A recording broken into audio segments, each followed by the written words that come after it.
লাঞ্চের সময় খাবার খেতে বের হয়ে আর ফেরা হলো না ইয়াসমিনের।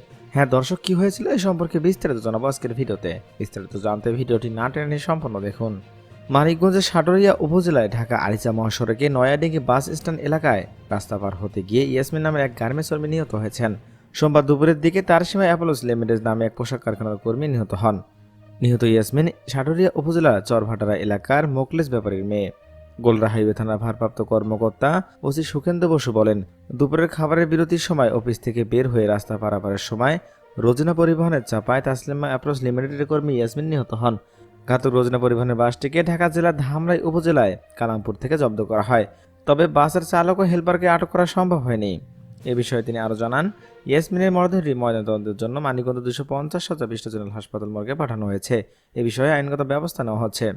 দর্শক, এই চালক এবং হেলপারের কি শাস্তি আপনারা আশা করছেন? জানতে চাই আপনাদের মূল্যবান মতামত। এখনকার মতো এখানেই শেষ। পরবর্তী আপডেট নিউজ পেতে চ্যানেলকে সাবস্ক্রাইব করে আমাদের পাশেই থাকুন। ধন্যবাদ।